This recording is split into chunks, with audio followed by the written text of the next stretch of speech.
একজন নিরীহ মেয়ের স্বপ্ন ছিল শিশুদের জন্য সুন্দর গল্প লেখা, কিন্তু ভাগ্য তাকে ছুড়ে দিল এমন এক অদ্ভুত দুনিয়ায় যেখানে প্রতিদিন তাকে দেখতে হয় অ্যাডাল্ট ভিডিও, আর তাকে বাধ্য করা হয় লিখতে অ্যাডাল্ট ফ্যান্টাসি স্টোরিজ। ধীরে ধীরে সে বুঝতে পারে এটা শুধু তার চাকরি নয়, এটা এক নিষিদ্ধ রূপকথার শুরু। আজ আমরা যে মুভির গল্পটি দেখতে চলেছি সেই মুভিটির নাম হলো ফরবিডেন ফেয়ারি টেলস। এটি একটি 18+ মুভি, তবে আমি এমনভাবে এক্সপ্লেন করার চেষ্টা করেছি যেটাতে এই মুভিটা যেন সবাই দেখতে পারে। তবে হ্যাঁ, ভিডিওটি শুরু করার আগে তোমরা অবশ্যই হেডফোন কানে দিয়ে নাও, তা না হলে তোমার বাবা মার মার কিন্তু আমি খাবো না। So let's start.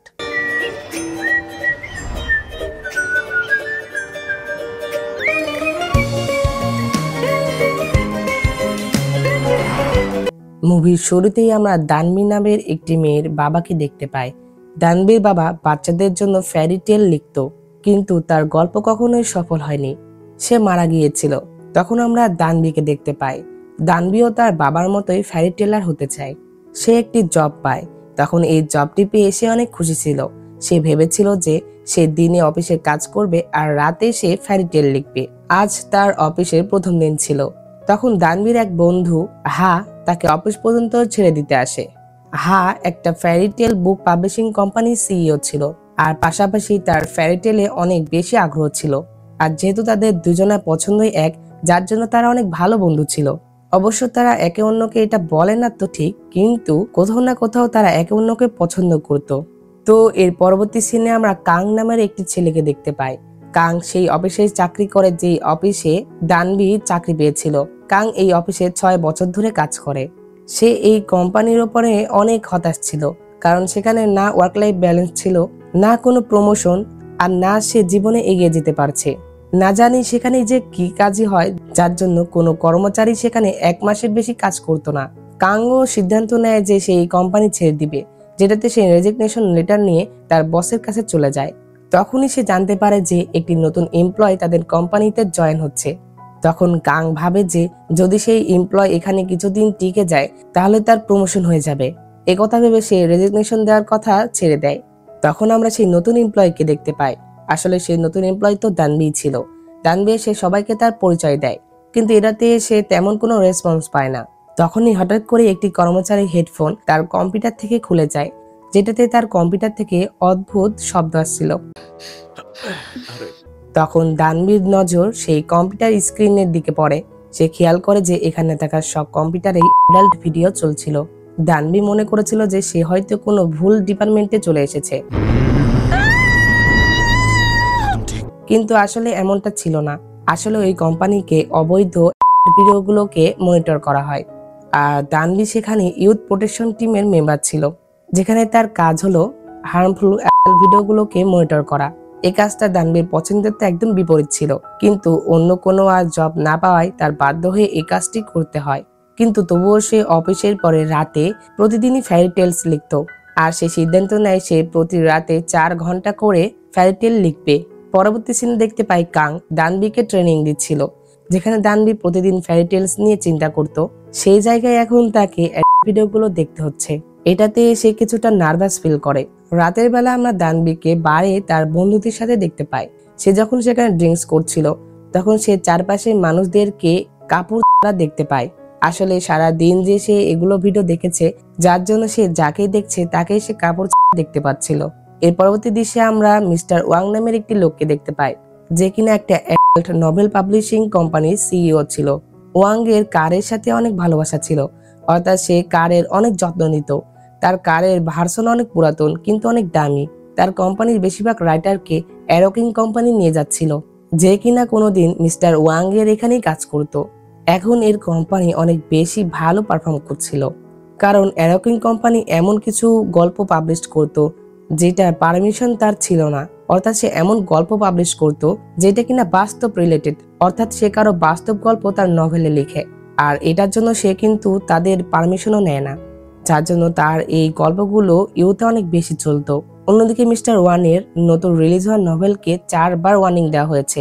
তখন সে না পেরে রাস্তায় দাঁড়িয়ে দাঁড়িয়ে তার নভেল কেনার গ্যারান্টি দিচ্ছিল, অর্থাৎ এটা তাদের ভালো লাগবে এটার সে গ্যারান্টি দিচ্ছে। তখন সেখান দিয়ে দানবী সাইকেলে করে যাচ্ছিল।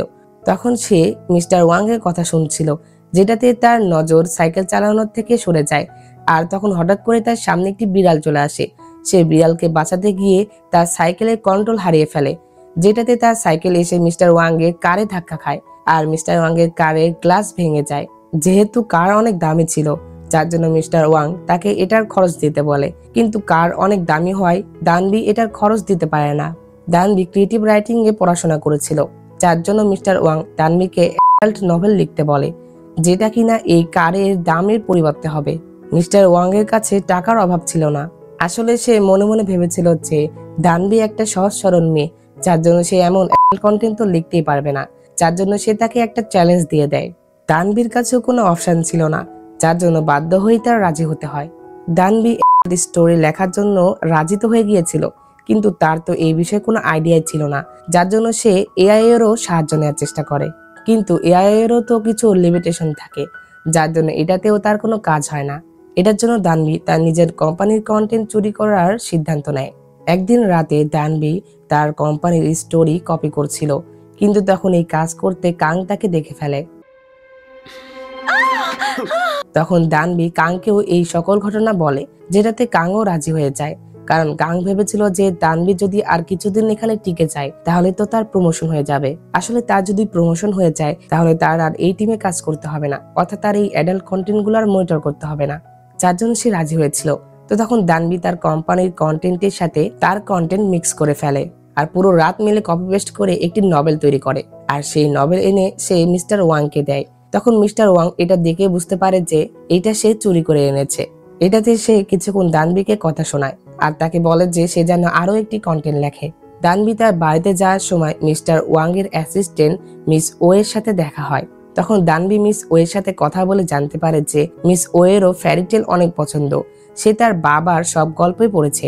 তো যাই হোক, এই পরের দিকে দেখতে পাই দানবি আবারও বারে এসে কান্নাকাটি করছিল, কারণ তার মাথায় তো কন্টেন্ট নিয়ে কোনো আইডিয়াই ছিল না, যেটাতে তার বন্ধুরা তাকে সাহায্য করার জন্য তাদের সাথে ঘটে যাওয়া কিছু ঘটনা বলে, আর তাদের এই ঘটনায় তারা দানবিকে নভেলে লিখতে বলে। তখন দানবি সেই গল্প সে কাংকে রিভিউ করতে বলে, যেটাতে কং সে গল্প রিভিউ করে দেখে যে গল্পটি অনেক ভালো ছিল।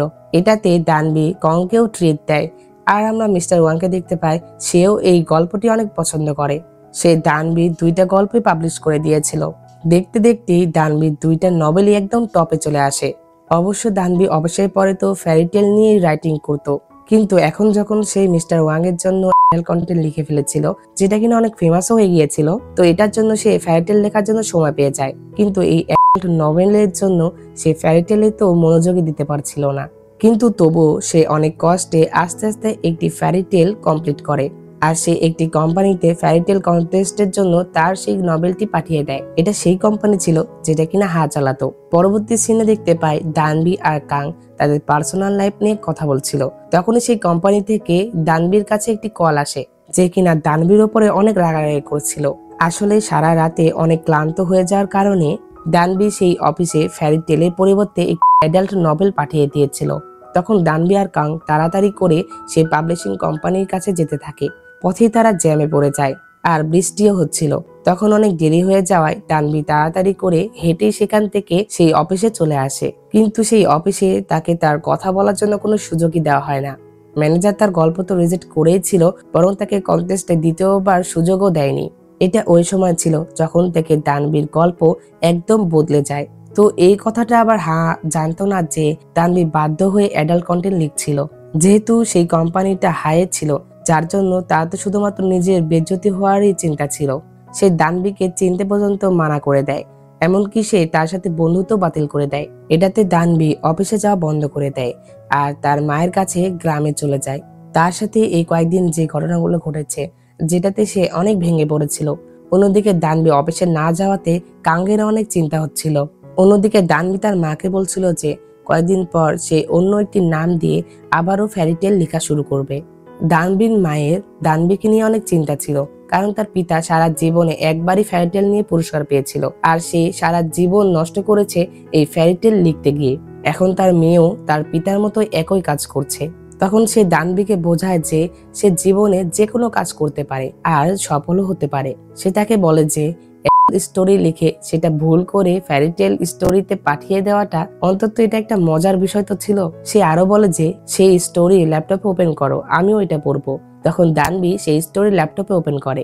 তখন দানবি নিজের স্টোরি পড়ে হাসতে থাকে। তখন সে কল্পনা করে যে তার বাবা তাকে বলছে যে তার শুধুমাত্র ফ্যারিটেল লেখার দরকার নেই, সে জীবনে যেটাই করুক না কেন সেটাতেই তাদের খুশি হবে। তো তখন সে তার মা আর বাবার কথাতে বুঝতে পারে যে ফ্যারিটেল লেখা তো তার ইচ্ছা ছিল, কিন্তু সে তার বাবার স্বপ্ন পূরণ করতে চাচ্ছিল, যার জন্য সে সারা জীবন নিজেকে অনেক জোর করেছে, অর্থাৎ সে নিজেকে বাধ্য করেছে ফ্যারিটেল লিখতে। তো তার মা বাবার কথাতে দানবীর মন হালকা হয়ে যায়, যেটাতে সে শহরে আবারও চলে আসে আর আবারও অফিসে যাওয়া শুরু করে দেয়। তো দানবীর আবারও আসাতে কাং আর অন্য লোকেরা অনেক খুশি হয়। দানবী তার বন্ধুদের সাথে সময় দেওয়া শুরু করে। এখন সে তার জীবনে অনেক খুশি ছিল। ধীরে ধীরে কাং আর দানবী একে অন্যের কাছে চলে আসছিল। এক সময় তারা একে অন্যের অনেক কাছে চলে আসে, তারা কিস করে। অন্যদিকে আমরা দেখতে পাই যে এরোকিং কোম্পানি সিইও, যে কিনা কোনো সময় মিস্টার হাঙ্গি কোম্পানিতে কাজ করত, সে মেয়েদের ওয়ান নাইট স্ট্যান্ডের স্টোরি লিখত।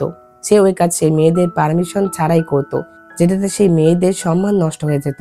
এমন স্টোরি অনেক চলতো, কিন্তু সে যখন মিস্টার ওয়াং এর আন্ডারে কাজ করত, তখন মিস্টার ওয়াং তার এই স্টোরি কোনোদিন পাবলিশ করেনি। তখন সে মিস্টার ওয়াং এর কোম্পানি ছেড়ে নিজে একটা কোম্পানি তৈরি করেছিল, অর্থাৎ এরোকিং কোম্পানি।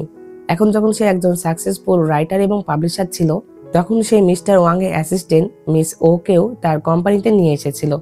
আর তার সাথেও সে সেই খারাপ কাজই করেছিল, যেটা কিনা সে প্রতিটা মেয়ের সাথে করত। তো এটা জানার পরে আবার মিস ওয়ের নিজের করা কাজের উপরে অনেক আফসোস হয়। সে মিস্টার ওয়াং এর সাথে তো অনেক ভালো কাজ করছিল, কিন্তু তার এই ঘটনার পর থেকে তো এখন সে আর কোনো কোম্পানিতেই কাজ করতে পারবে না। এই এরোকিং কোম্পানির সিইও না জানি কত মেয়ের সাথেই এই ঘটনা ঘটিয়েছে, আর এখন তার নজর ছিল দানবীর ওপরে। সে রিয়েল হান্টিং নামে একটি নভেল রিলিজ করে, যেটা কিনা 3 সপ্তাহ ধরে টপ 1 এ র্যাঙ্কিং করছিল। আর এই নভেলেই দানবীর নিজস্ব জীবন নিয়েও কথা বলা হয়েছে, এমনকি এটাতে দানবীর বিষয়ে অনেক উল্টাপাল্টা কথাও বলা হয়েছে। এটাতে রেগে দানবী তার কাছে যায়। তো দানবী এটা তো জানতো যে সে যদি তাকে এমনি বলে যে স্টোরিটা ডিলিট করে দিতে, তাহলে সে তো এটা করবে না, যার জন্য সে তাকে একটা চ্যালেঞ্জ দেয়। সে একটি নভেল লিখবে, যেটা যদি লোকেদের অনেক ভালো লাগে তাহলে সে জিতে যাবে, আর এটাতে তার সেই রিয়েল লাইফ নভেলটি ডিলিট করতে হবে। আর যদি দানবী হেরে যায় তাহলে সে তার সেই নভেলে সাইন করবে, অর্থাৎ পরবর্তীতে সে এরোকিং কোম্পানিতে কোনো মামলা বা কোনো কেস করবে না, এটার উপরে সে সাইন করবে। তো এরপরে দানবী কিছু আলাদা করার চেষ্টা করে। সে ফ্যারিটেলে কন্টেন্ট প্রবেশ করায়, যেমনটা সিন্ডারেলা, লিটল মারমেড ইত্যাদি ফ্যারিটেলে যেমনটা হয় আর কি। সে এগুলাতে কন্টেন্ট ঢুকিয়েছিল। তো সে তার নভেলের নাম দিয়েছিল ফরবিডেন ফ্যারিটেল, যেটা কিনা এই মুভির নামও। এরপরে সে তার নভেলটি রিলিজ করে দেয়। রিলিজ হওয়ার পরে তার নভেলটি অনেক ভালো র্যাঙ্কিং করে, কারণ এই স্টোরি আলাদাভাবে লেখা হয়েছিল। এটাতে মানুষের মনে এই নভেল নিয়ে অনেক প্রশ্ন জেগেছিল। আর এই নভেলের এত সাকসেস দেখে এরোকিং কোম্পানি সিইও তো অনেক রেগে যায়। তো এটাতে সে দানবীর কোম্পানিতে জানিয়ে দেয় যে দানবী একটি ফ্যান্টাসি ফ্যারিটেল নভেল লিখেছে। দানবী তার পার্সোনাল আর প্রফেশনাল লাইফ আলাদা রেখেছিল, কিন্তু এখন কোম্পানির চেয়ারম্যানের কাছে এই কথাটা পৌঁছে যায়। অবশ্য তার এটাতে কোনো ভুল ছিল না, কিন্তু একজন সিভিল সার্ভেন্ট হয়ে একটি মেয়ে নভেল লিখতে পারবে না। তখন চেয়ারম্যান দানবীকে অনেক অপমান করে। সে দানবীকে 3 মাসের জন্য সাসপেন্ড করে দেয় আর তাকে সারা জীবনের জন্য নভেল লিখতে মানা করে। কিন্তু দানবীও এই কথাতে রাজি ছিল না, যেটাতে সে তার চাকরি থেকেই রিজাইন করে দেয়। আর সে তার জীবনে আগে বাড়ার চিন্তা করে। যে মেয়েটির কখনো একটি আলাদাই পরিদের কাল্পনিক দুনিয়া হতো, সেই মেয়েটিকে জীবন একদম পরিবর্তন করে ফেলেছে। তো মুভি শেষে দানবীকে একজন সাকসেসফুল ফ্যান্টাসি ফেরিটেল হিসাবে দেখানো হয়, আর দানবী আর কাং এখন একসাথে থাকছিল। তো এই হ্যাপি এন্ডিং এর মাধ্যমে এই মুভিটি এখানে শেষ হয়ে যায়। তো বন্ধুরা, মুভিটি তোমাদের কাছে কেমন লেগেছে আর এর কোন পার্টটি সবচেয়ে ভালো লেগেছে, আর এই ধরনের মুভি তোমরা আরো দেখতে চাও কিনা এটা অবশ্যই কমেন্টে জানিয়ে দাও। তো ভিডিওটি ভালো লেগে থাকলে অবশ্যই একটি লাইক করে দাও, আর আমার চ্যানেলে নতুন হয়ে থাকলে চ্যানেলটি সাবস্ক্রাইব করে পাশে থাকা বেল বাটনটি অল ক্লিক করে দাও, যাতে পরবর্তী ভিডিও নোটিফিকেশন সবার আগে তোমার কাছে পৌঁছে যায়। তো দেখা হচ্ছে পরবর্তী এক্সপ্লেনে। সে পর্যন্ত ভালো থাকো, সুস্থ থাকো, এই কামনা করে আজকে ভিডিও এখানে শেষ করছি। চাই চিয়ান।